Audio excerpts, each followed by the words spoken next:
name is Michel Belleville. I'm the chairman of AmCham Quebec. I would like to welcome everyone to this webinar, who's entitled Custom Regulation Practice for Moving Your Product Across the Border.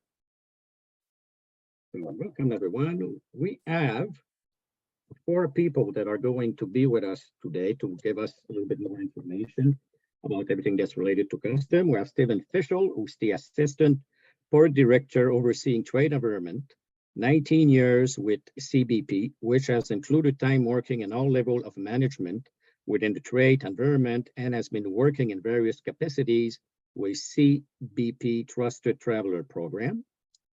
Welcome, Stephen. We have Charles Allen, Chief Supervisory CBP Officer working in a trade environment with over 20 years of CBP experience, thorough knowledge of the inbound and outbound movement of goods, as lead our online outreach presentation since 2021. Shane Niddle, Chief Supervisory CBP Agriculture Specialist, 15 years with CBP as an agriculture specialist serving in Champlain, Buffalo, and Toronto. Prior to working for CBP, he worked for the New York State Agriculture Department. And we have Bill Durgan, who's the CBP officer since 2005, has worked a majority of the time within the cargo environment. He worked as the port broker outreach officer, as well working directly with the trade community to resolve issue with their shipment. So thank you, gentlemen, to join us today. I will now leave the presentation to Stephen Fischel. Thank you for the introductions. Good morning, everybody. We're glad that you were able to join. We appreciate the participation. We've been doing this type of outreach since about late 2020, 2021. It's our method to otherwise get out to the trade since we're unable to have done that in person based on, as we know, just how the world's been for the past few years. So this morning, yep, it's still morning, it's not afternoon yet. So this morning we will we'll run the show for about a presentation for about 35 minutes, we're guessing 35, 40 minutes. And we're going to cover the basics of importation. And we're not going to get super deep into it, but we're going to give you a lot of contact information, and we'll be able to share some of this presentation as well with the chamber, and they can otherwise get that out to everybody. So at this point, I'm going to start with our presentation. So give me 1 second, and I'm going to get our PowerPoint ready. And we're also asking that we have the chat box open on our end, which we are sharing. Chief Allen is actually monitoring that. And we also have some questions that were sent in prior. So what we're going to do is we're going to answer those questions at the end. If you have any questions in the meantime, you're allowed to put them right in the chat and or wait until we're completed with the presentations, and we will do our best to answer them. I can't guarantee we'll have every answer, but we also can get contact information out there and hopefully get you an answer down the road. So this is going to be specific, more officer-based, agriculture specialist-based, kind of uniform side of the house. We're going to go into the non-uniform a little bit, but that's kind of another entire hour of information that maybe we can work on down the road, but we'll have contact information for those groups as well, and we'll explain how that works. So here in Champlain, we have, so we're going to do the Port of Champlain, the overview of what we have here as a facility, the examination of the goods, what happens when it crosses, priority trade issues, which is what CBP has as our top issues of what we want to inspect, and processing difficulties. So what could happen to hold up a shipment if it arrives. Chief Needle is going to go over the agriculture regulations as they are continually changing, but there are some consistencies in there. which we can share and otherwise get that information, at least a baseline of it. And then we've got some common issues that we see that we also want to cover to try and help you folks. So for your information, so this is the Champlain Airport. So if any of you have crossed the border, come to Northern New York, head down to New York City, Eastern Seaboard, and you've crossed in the past 10, 15 years, you've noticed that this is morphed into a different location. So in 2009, we ended up with Congress and CBP spent over $100 million and rebuilt this entire facility. We have I think it's a 36-acre facility now. It's not necessarily new news. It's 12 years old, but we're still looked at as one of the most modern ports because we have all the space to do everything. We have on-site abilities that other ports don't have because we're large enough to have it. I have inspection numbers on this slide, as you can see. 284,000 commercial trucks cross here. So that makes us about the 5th largest land border, depending on the time of year. We kind of swap places with Blaine. The Detroit metro area and Buffalo are bigger than we are by total crossings. Total passengers, last year we were about 50% less. We only had about 45% of our total, so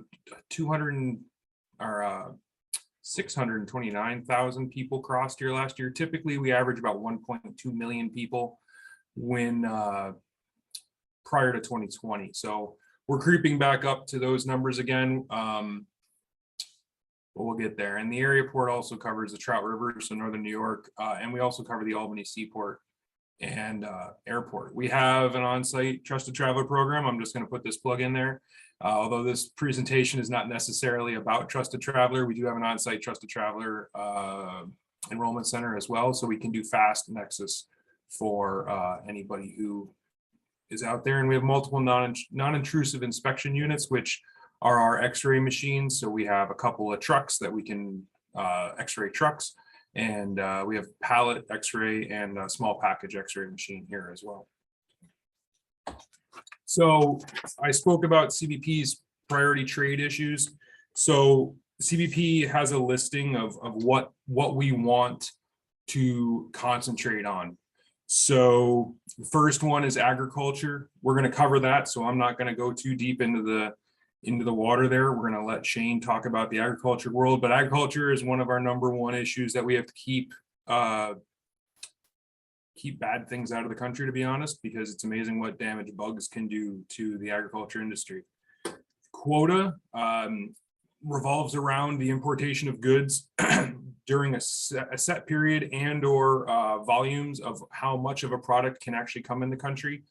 A lot of this kind of overlaps with textiles a little bit. And steel, which is kind of another story entirely. But the point of that is to otherwise safeguard U.S. industry. That's the goal. The anti-dumping countervailing duty issue, which is basically, to kind of narrow it down a little bit, it's undervalued merchandise. So state subsidized companies, subsidies direct from a foreign government to a industry to undercut prices unfairly. So those are regulated by CBP, but we also have Department of Commerce, Department of Trade, that also are involved in that. So it's not solely CBP. We kind of enforce the rules, which we'll get into a little bit here down the road. Import safety is pretty self-explanatory, that we otherwise want to cover things that are safe. We want to make sure that products coming in the country otherwise are not harmful to either humans. We also have pet food is a big one, actually. So import safety there. And we also have CPSC that works with us actually here in Champlain. We have an inspector for CPSC, which is a Consumer Product Safety Commission. So we're able to do kind of a one-stop shop with that. Intellectual property rights, this is a big one because different countries have different rules. So let's take trademarks, copyrights. There's a lot of companies out there that wish to copy those, and it's our job, honestly, to figure out if those are true copyrights and true Disney apparel, let's say, using that as an easy one. Revenue, we are the second largest gathering is not the right word, I'm sorry.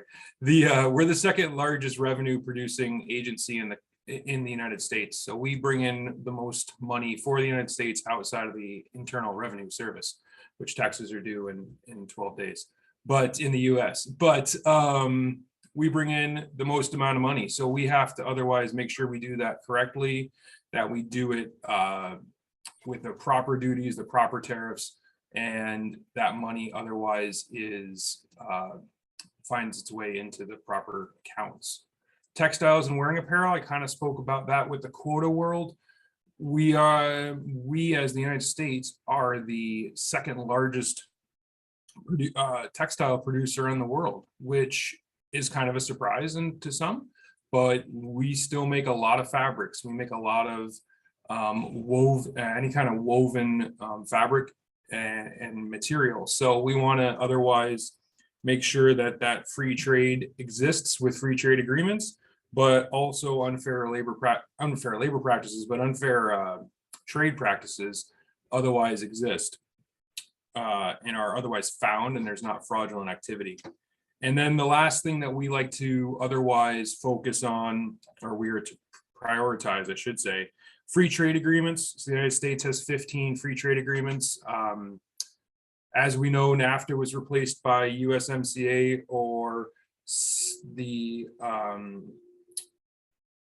I can't remember the acronym now because it's Canadian, US, and so it flip-flops if you're Canadian or in the Canada or in the US if you're Canadian or American. But CUSMA.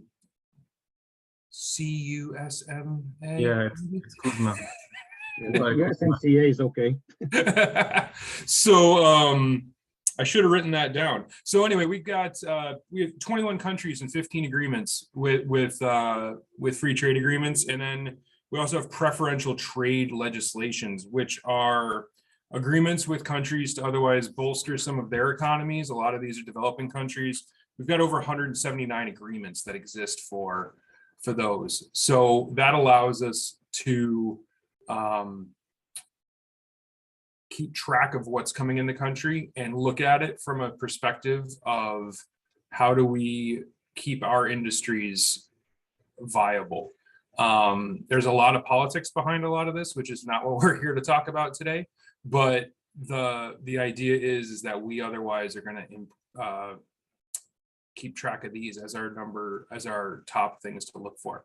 So the CBP website is actually very thorough in covering a lot of these topics, and I posted it on here. Again, we'll hopefully get this to you all down the road here, but some good information on there at this point. So I'm just going to let everybody know that we had a little technical difficulty, because that's how it works sometimes, that we're going to be running the slideshow, but we're in 3 different rooms in the building because we had some computer issues here. So I'm going to run this PowerPoint. So I'm going to turn it over to Officer Durgan, and he is going to cover the examination of goods and what we do here at the port. So I'm going to leave it to Officer Durgan. So go for it, Bill. All right, good morning, everyone. Thanks for joining. I can't wait till we can do this in person again, especially having David bring those donuts in that he does when he comes.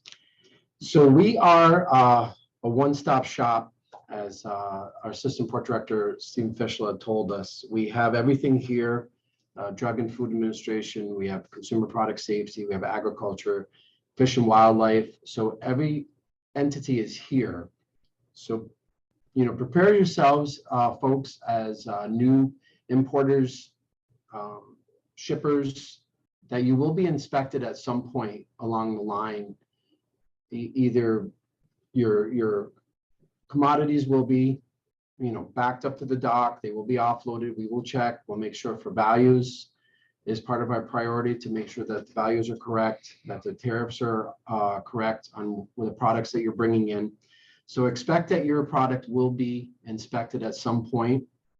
And just remember that our main goal here as CBP is to educate and to answer questions. So we're not here to look to fine people. We're not here to look to penalize anyone.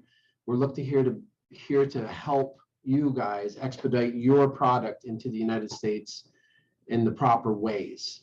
So questions like Mr. Fisher had said, we have that website. There's contacts throughout all those websites for questions for you to ask to make sure that you have the proper paperwork, the proper manifest, the proper tariff codes, everything with your product is properly labeled. We have all that stuff before you arrive here so that your product can be shipped in. So expect that your product will be inspected. Depending on what the product is, you may have variants, you may have FDA. I would say pretty close to 70%, I think, is our average of most products come in. Their agricultural specialists will be taking a look at those products. Okay, a lot of the products that we do, trucks that we do have come through, a lot of you, the traveling that have been through numerous times, products have been through, they've been inspected, they're going to go right down the road. Okay, they're always subject to go to X-ray for an examination or be backed up for a spot examination, things of that nature. I know that we do have some questions at the end that I have written down that David has produced for us, so we will definitely answer those questions in the end. Okay. So examination of goods, and to continue with that, our purpose is here or to make sure the values are correct, products are properly labeled, the country of origin that they're coming from. We have to make sure that all of these goods show where they are coming from. We have to know everything about these goods. We have to have invoices if we request those. Brokers will have those for us. The goods will be most likely examined, folks, so prepare for that. Obviously, our major concern here for CBP are weapons coming across, illegal drugs, things of that nature. We have canine units, the agricultural canine units. We also have our drug canine units. So chances of your product being backed up, offloaded, and inspected is going to be happening for sure. Okay. So next page there. So some of the methods that we have, some of the methods to expedite your processing, folks, here are make sure that you have DTOPS. There's a website here. I think it's on the next page, Ted. Yeah, so DTOPS is quicker and faster. There is it's a commercial user fee. There's a website right there for you folks to go on for DTOPS. It helps to expedite your shipment. So if the trucking company has DTOPS, they should have a transponder on their vehicles. Okay, so those are paid annually from January 1st to January 1st. Or you can pay those separately, the fee each crossing, which is $13.76 per crossing. Okay, you can pay ahead of time online prior to coming for just a single processing fee as well. Okay, ACE is an essential part of your crossing here. So make sure that you have everything correct in the ACE system. The trucks are properly licensed in there, the plates are in there, that your drivers, information is correct in there. Make sure that you're updated on all the rules, especially with agricultural rules, because those change all the time. Depending on what you have meats, depending on where your potatoes are from certain areas in the country, to anything of that nature. So make sure that you're updated with the rules. Your tariff codes are correct when you have things labeled in the ACE system. That's a must. Otherwise, those are things that are going to hold your shipments up. Okay, and those are things that we will educate you on as well. Another thing is if you can have your commodities on a pallet, so palletized, easier for us to offload. If we have to do verification on certain products, we can take them off the trucks easier. As you can see with the forklift here, we're always in movement, constant movement here. We're always examining something is being looked at. So you can expect that will happen with your commodity.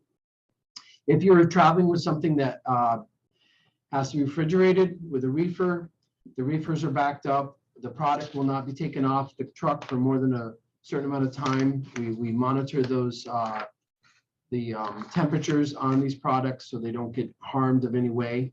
So that's part of our concern, where we take good care of your products when we do offload them and look at them. We're not destroying anything, we're not hurting anything. We're trying to make sure that they go back on the truck the same way that they came off. So there's a website down there on the bottom for trade, and those will answer any questions that you guys have on anything. If something is detained, it's usually not detained here at our site. Some are. If it's examined, it will be examined here, and if it's going to be detained somewhere, it's at a CFS. Okay, so it's a container facility that we have under contracts here in the area that your shipment will be held at in a secure location. Okay, that's what that is there. Okay, so be prepared that your products will be definitely examined, folks. Okay. So next slide is common border crossing issues. Your ACE is very important. Make sure it's up to date. The biographical information for the driver is all up to date. So you carriers that are out there that are listening now, if the carrier puts in a truck driver's information wrong, they have to delete their entire profile and re-enter it back in the proper way. If it's not done that way, they will continue to be coming inside every single time to have it, to tell them that it needs to be fixed. Okay, so that's on the carrier and on the person who's making the ACE manifest for them. Okay, usually it's the companies that make the ACE for you. There is a ACE help desk, which there's information in there on the websites. They're very good on helping everybody with any questions they have with ACE, if there's having issues with ACE. Okay, so make sure that you have all that information here prior to when you come. So when we type in the plate for your truck or your conveyance, everything comes up on the screen for us. We see everything out there, what you have for shipments, where it's going, who the driver is all of his information, the driver's information. If the driver's information does not match his passport, they're going to be sent inside. So those are issues that you're going to run into. Okay, make sure you have accurate descriptions in ACE of what you have on the truck. Commodity description, country of origin, the value of the merchandise is important, and invoices, if we ask for them, need to be presented to us as well. Okay, not every officer will ask for invoices or need invoices, but they need to be there in case we are asking for them. Okay, tariff codes, classifications of the tariff codes. You have to make sure that things are under the proper tariff when they come in for your merchandise. That's duty situations and issues that you will run into. So the tariff codes, like Mr. Fischel had said earlier, that those are also part of another entity that we have here at CBP. This is the inspection process that you're going through here. There's a whole behind the scenes organizations here for CBP that go through proper tariff codes, make sure that proper duties are paid, and that's their job. That's what they do here. So it's not just the face that you see here, it's everything behind the scenes. Okay. So entry documentation, make sure you have that as well, folks. Okay. So textiles and apparels, we have what we touched on earlier, our Consumer Product Safety Commission. We have an officer here on site. So they will inspect clothing, especially youth clothing, toys, anything for lead, flammability. So expect that those products, apparel and textiles, will be inspected 100% without doubt. Will be inspected here to make sure the country of origin is correct, what the product is made of, and make sure that the flammability. They have machines that they test for lead on buttons, on toys, all kinds of stuff. So just make sure that everything's labeled. Okay. So trademark registration, we touched on that earlier. We do a lot of trademark to make sure things are properly Nike, big company there for shoes or whatever kind of apparel. Any perfumes, those things, any trademark issues that there may have, we will look at those things. Okay. So all of the merchandise that comes through here with the International Trade Commission is going to be subject to an inspection. Okay. So make sure that you have products that you have coming through here are properly labeled, are properly manifest, are properly valued, and you will have more of a easier way to expedite your merchandise into the US. Okay. I think we're on the next slide. This might be up to agriculture now. So any questions at the end, please write down any questions, folks. We're going to get together for a Q&A afterwards. So we're more than happy to answer any questions. It's so much easier when it's in person. So people can raise their hand, have a question, we can answer them. We enjoy that. So hopefully in the future we can have you folks back again. But now I'm going to turn it over to Chief Needle here. He's going to touch on the agricultural specialists and what they do here. Okay. So and please write down any questions you have for Q&A, and we're going to answer those at the end. Okay. Thank you. Thank you, Officer Durgan. Good morning, everyone. My name is Shane Needle. I am the Chief Agriculture Specialist here at the Area Port of Champlain, which entails maritime trade clearances through the Hudson via Albany, New York, all the way up here to our land border crossing in between Quebec and New York State. We also oversee trade, admissibility, and the rail environment as well. So I'm hopeful in the next just few short minutes to give all on this teleconference a better overview and a better understanding and a better appreciation for what it is that we do here. We are tasked with overall protecting the food supply and the timber industry and the natural resources here in the United States. And we do so by keeping a watchful eye on commodities that we consider of high threat.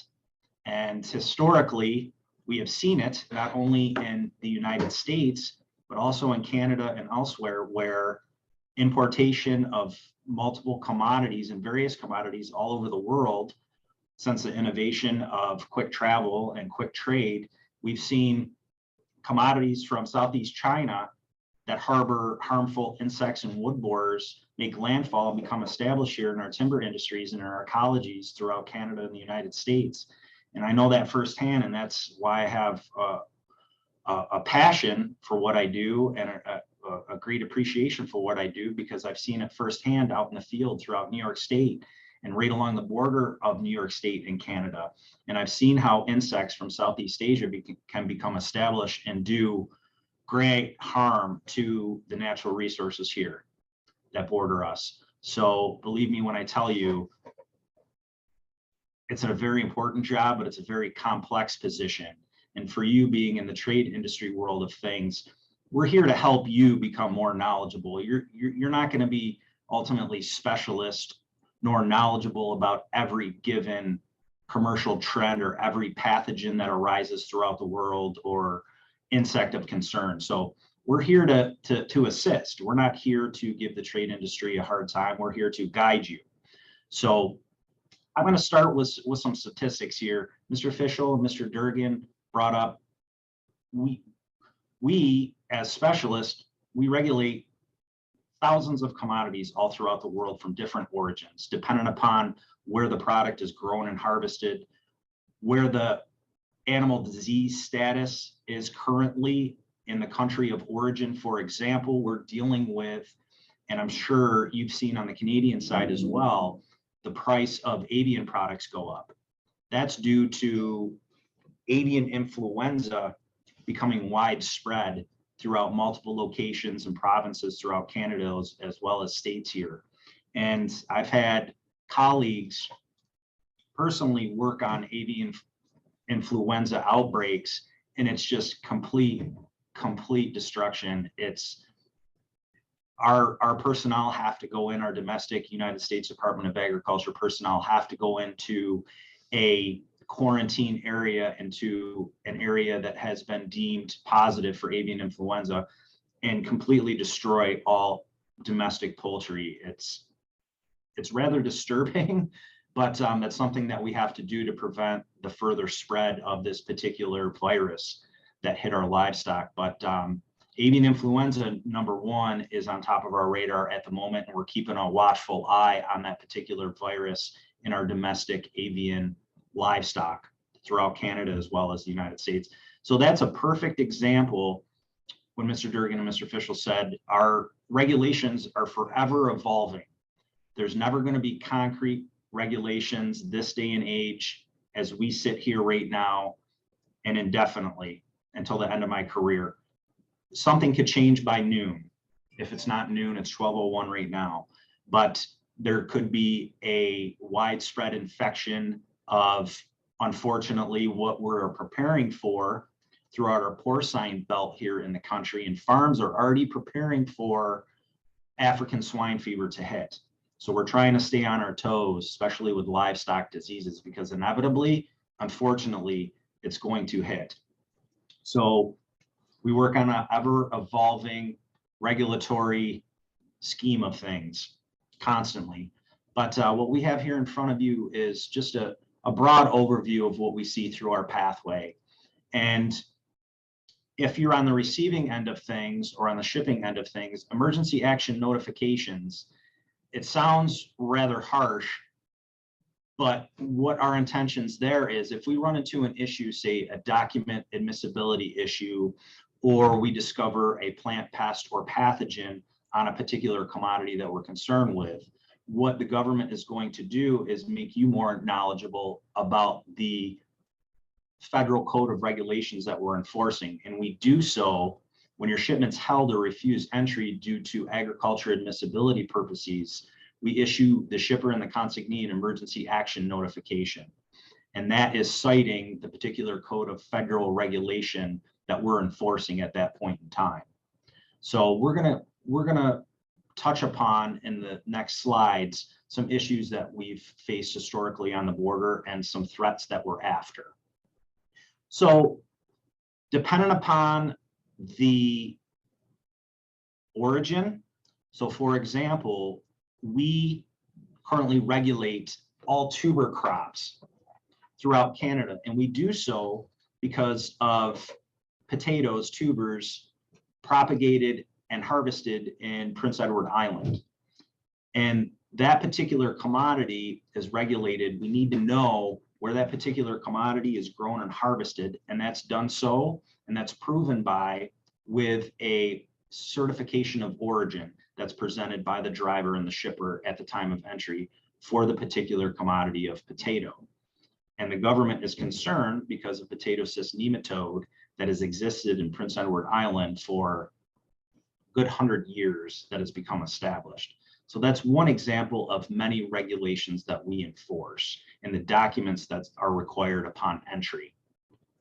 So in the grand scheme of our regulatory concerns and purposes, Canadian origin material, plant products, livestock, dependent upon the quarantine status of the particular product or animal, is, now I'm not saying a concern, but we're more concerned with foreign material. We dig up a lot of business here on our pathway from all over the world. So Canadian origin products are, not to say the least of our worries, but we find Canadian origin material and commodities a lesser threat, of course. So non-Canadian origin commodities, grain products. We're concerned with grains from specific origins, especially in the west coast of Africa, due to a grain pest that has become established there, and that did become established in the 1950s in our grain facilities here in North America. And that particular insect, copper beetle, has been eradicated, but it cost the government in 1950 about $8 million to eradicate that one particular insect. So we're still very concerned 80 years later just about 73 years later, with that one particular insect is always on our radar. And we're always on our toes, depending upon where that grain is harvested and where that grain is stored in the world. So we have our upcoming Mother's Day operation, for example, and we are going to scrutinize plant products coming in to various greenhouse facilities throughout the country for our upcoming Mother's Day celebration here in the United States. And a lot of Canadian origin plants, the cuttings, they're from South America. And we've had problems here, and our friends with the United States Department of Agriculture, as well as domestic New York State plant health inspectors, we've had a lot of issues with diseases that originate in South America on root cuttings that are propagated in Canada and Canadian greenhouses and shipped here to the United States. Now that pathogen, that plant pathogen, did not originate in Canada, yet it came in on rooted cuttings from South America. So that's another example. There's a plant disease that we're after this upcoming season and we're preparing for. It's called Ralstonia, and it originates in South America. So one of many other pathogens and issues that we're after here. So we'll be inspecting Canadian grown greenhouse plants as well as other nursery stock plants for numerous diseases and insects. Now this is this is one regulation that I assisted with in establishing regulatory policy as well as inspection techniques for. This is why I pursued this position. Timber pests are of great concern here in the United States. I could go on and on about particular insects that have become established and have since become eradicated, such as in the bottom right-hand corner, that's Asian longhorn beetle. And the biology of that particular insect, so it came in on wood palletized containers in the early 1990s into Newark, New Jersey, as well as Long Island. And it quickly became established in our natural ecosystem throughout those regions. And the government worked tirelessly for 2 decades to eradicate this particular pest. Well, $20–30 million later in surveying and pest research and biological control, we were able to eradicate that particular insect, Asian longhorn beetle, but not without a lot of sweat and tears and a lot of effort.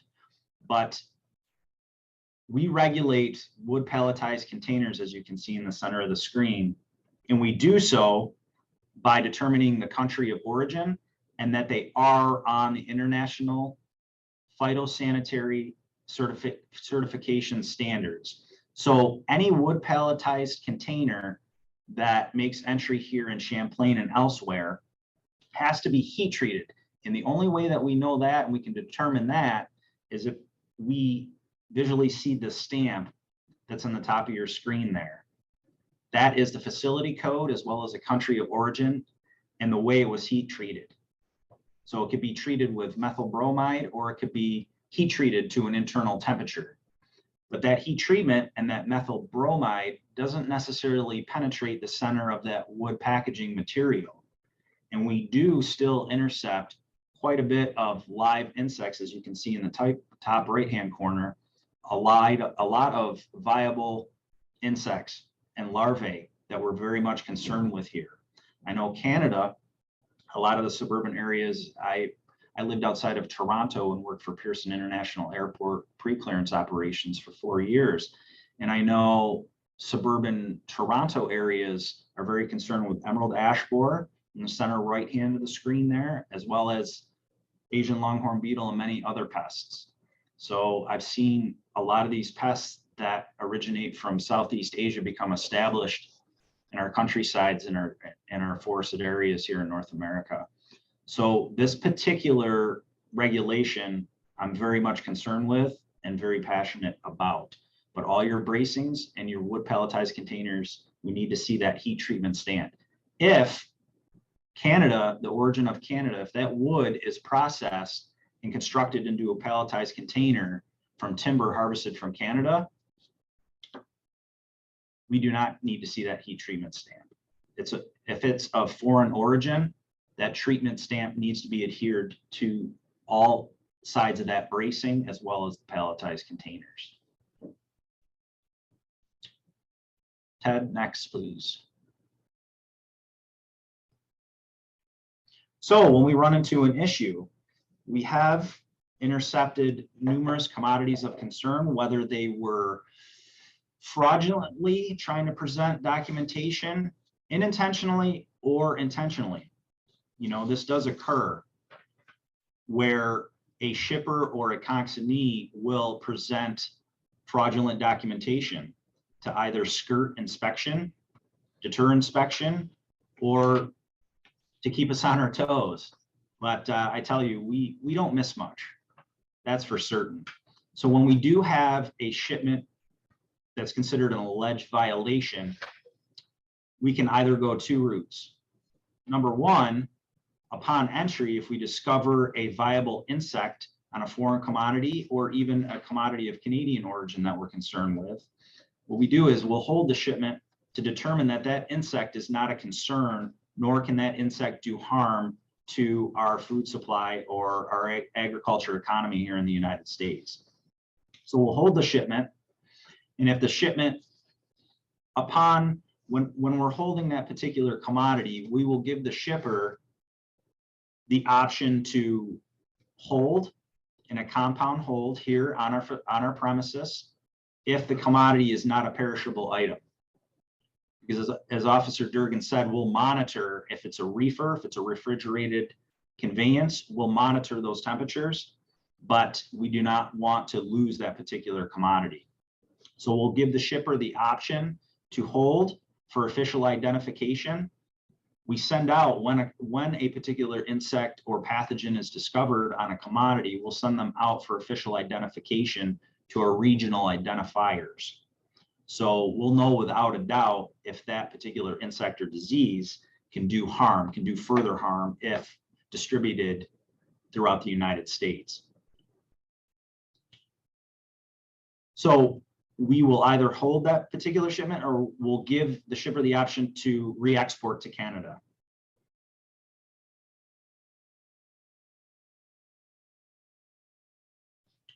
So with that, in the grand scheme of things, I could talk to you for a few more hours about what it is that we do and the importance of what we do. But I hope I gave you a little bit better understanding of the commodities that we see on a regular basis here for our regulatory purposes, for agriculture regulatory purposes. And if you have any further questions, I'd be glad to assist. Thank you, everybody. All right, thank you, Shane. So on this last screen here, just before we get into some questions and the questions that we had prompted to us, if you all have any questions, we have some contact information. So we have a broker compliance Champlain mailbox. So basically, if you had a question specific to a Champlain issue or something that we might be able to help you with, I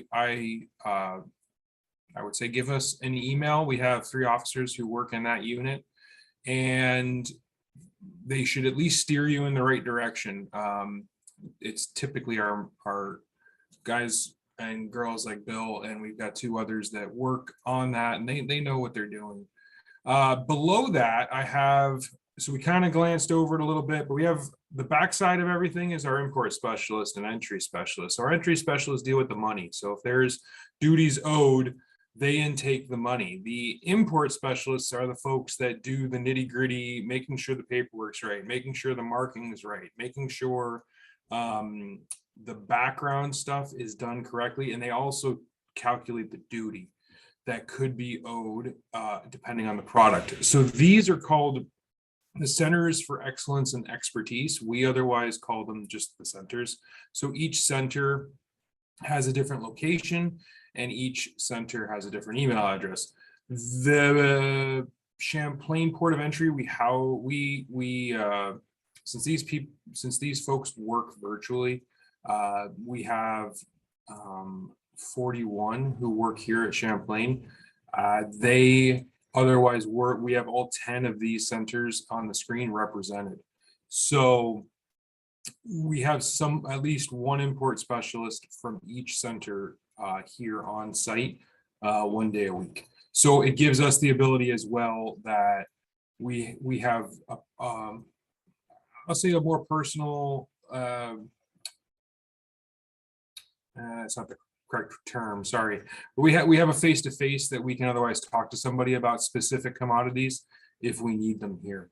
So I wanted to share that. Again, we're going to get this over to David, and we can otherwise get this out to all the participants. So on that note, the presentation is otherwise completed. We hope that you guys all got something out of that. And I'm just going to put forward, we just want to put forward the 5 questions that we were out there. I haven't seen anything in the chat yet. So does that sound good? Yeah, that's perfect. I have a question, if you don't mind, before we start.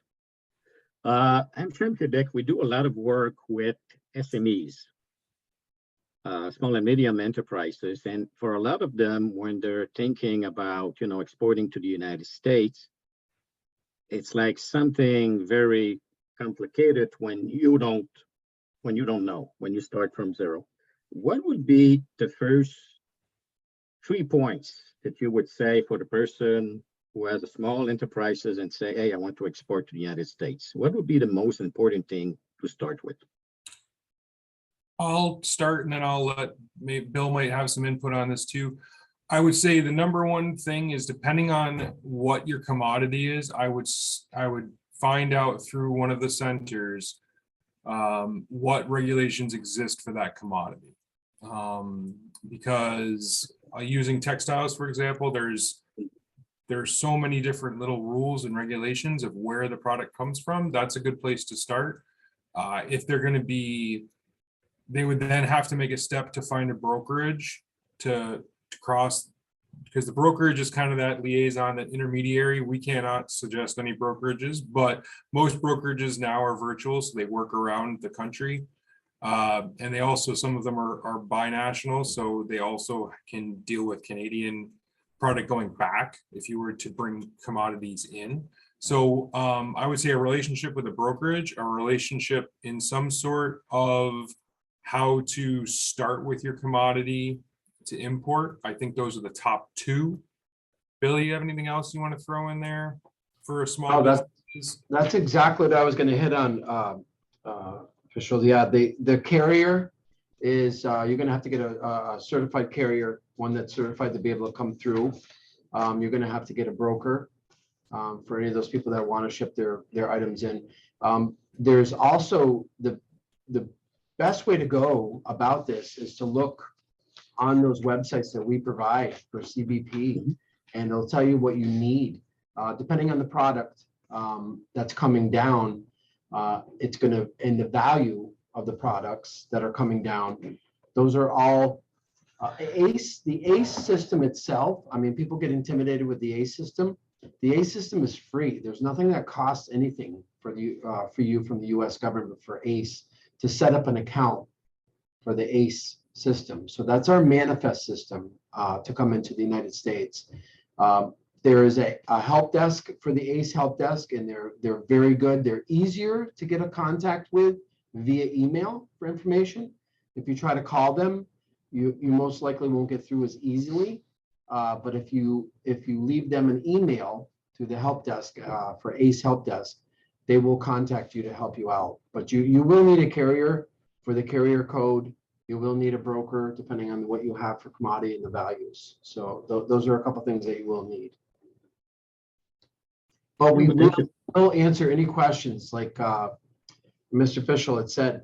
Any questions that you have, I mean, we have a litany of stuff here for you to contact any of us to ask, what do I need? What do I need? This is my product. What do I need to have? And we're trying to help you expedite your commodity into the United States properly and without issue. That's our goal, to help you. We want to expedite it. We're not here to hang you up. We're not here to bind you up. We're here to help you out with your commodity to come in. Okay, so be aware of that. And if you have questions, that's what we're here for. We love questions, and if we don't know the answer, we will find the individual who does have the answer and get back to you on it. Okay. Okay, well, thank you very much.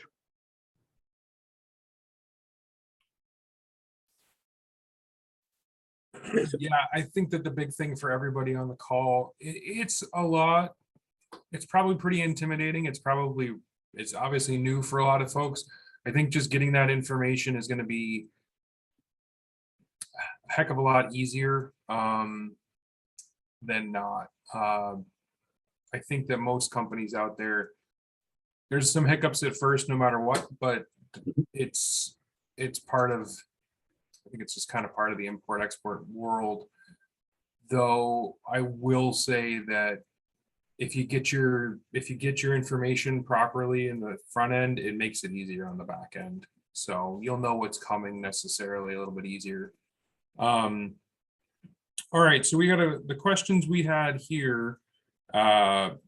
So one of the questions was, what do I need to know about customs holds and exams? So I'm going to I'll get the ball rolling on this, and then I'll have the other gentleman, Bill or Yep, Chuck. I can go over those for sure. Yeah, so I was just going to say, the one thing that's unique about Champlain, I'm not just trying to sell us, because I think that we do a good job, but we have that one-stop shop. We have other partner government agencies here. So if you're importing something that is regulated through another agency, unlike some other ports of entry, they don't have that. We are able to do a lot of exams on site, which doesn't incur extra brokerage costs. So I'm kind of looping up two of these together before I step on Bill's toes here. But we do a lot of our own exams here because we have the space. Our warehouse is literally a US football field. Like, they put a lot of concrete. I'm looking out the window. They put a lot of concrete in the ground when they built this place. So we can find those commodities. We almost would rather do that because it's a little bit quicker for everybody than commodities that we have to send to a brokerage to find a container freight station, which would otherwise be somewhere in the Champlain, Rouse's Point area, which incurs extra costs for the importer. So we want to be, for what it's worth, locally, we can do that. Other ports, I'm not picking on Buffalo, but Buffalo doesn't have any room. So you're going to incur costs if something has to get examined because it has to go to a warehouse. So I'm just going to put that out there real quick. And I know we got about 7 minutes on the timer here, but I'll leave the rest to the guys who do a little bit more of the nitty gritty here. So I'll leave it to Bill and company. So let's buzz through these for you guys. Yeah, like Mr. Fischel touched on, it was perfect, everything that he said on this. So examinations we do a lot of examinations here. Every day we do examinations all the time, constantly, between agriculture, between US Customs. We have a special team that does examinations all day, target stuff. So things will be targeted, things will be looked at. Most exams, like Mr. Fischel had said, they will be examined here on our warehouse floor and released within that time frame. Okay, they're not held here for all day. If there is something, there's a product that we do need to hold for further examination. We do have our CFS warehouses that are local, as Mr. Fischel had touched on. Those are held there. Now, those are, depending on where they're held, the brokerage will charge a fee for those people, those shipments when they're held at a CFS, okay? So there will be some kind of a charge that product is held there until our either entry specialists or our agricultural specialists or our FDA personnel or our Fish and Wildlife personnel or any of our people that work up in the service of excellences upstairs that come down to inspect the product to make sure proper labeling, could be CFS, our Consumer Product Safety Commission as well, holding something so they can examine it. So it depends on the hold that we're gonna have, okay? So other than that, I think that, I don't know that we had any other questions. We had something on trade show materials. I know that we had one there. So trade show materials, I know there's a lot of trade shows that go on in the US, and you're bringing your shipment down. We recommend on the trade shows, most of the trade shows that are done through here are done either worldwide or frequently within the United States, different states in the US. So we recommend that you have a carnet, or maybe have a broker with a bond on your carnet, depending on the value of what you're bringing down. If it's going to be samples, clothing samples, they need to be mutilated. If it's any other kind of samples, they have to be manifested. So Big thing is they can't be used for sale if they're gonna be, they can't be purchased or sold in the States if they're gonna be at a trade show. So we suggest that Carnet World, because it's a lot easier for the importer, exporter, US Customs and Border Protection, Canadian Border Services, as that stuff moves around the world and the countries, so. And the other one, the difference between importing full containers and less than container, it depends on, if you have a full container, obviously you own that product, you're looking to sell that product and move that product. There's really no difference if it's an entry, like brokerages typically charge by entry number. I don't know the rate, we don't deal with that, but that'll be that would be dictated between that company and you. But it doesn't matter. It's dependent upon, if you have a whole container, it's going to go on a chassis. It's going to get hauled by a truck. If you have less than a container, you'll have to pick a company that hauls less than loaded and just hauls your pallets to destination versus a full container. So that's about the only difference there. But those were the questions that we were given. Thanks, Bill. Thanks, Shane. Well, thank you everyone for that nice presentation, and thank you for the participant. I also would like to thank the U.S. Embassy in Ottawa and the U.S. Consul General in Montreal that are partner with us for that. For the event, gentlemen, Mr. Fizzle, Mr. Durgan, Mr. Needle, I think I'm forgetting one person. No, okay, I'm good. Chuck Allen in the background. Okay, great. Charles I Allen.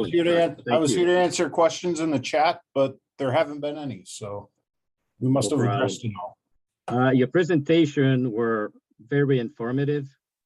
We have a much better understanding of how this work, the vulnerability, the urgency, the complexity, and the importance of border regulation enforcement. Thank you for helping us better appreciate with the issues, the policy, and the evolution of what you do. We are glad you are there and appreciate you being with us today. So thank you very much, and thank you for your services. Appreciate the time. And Thank you, everybody, and all the best. Thank you. Thank you very much. Thank you guys. Thank you, everybody. Thanks, everybody.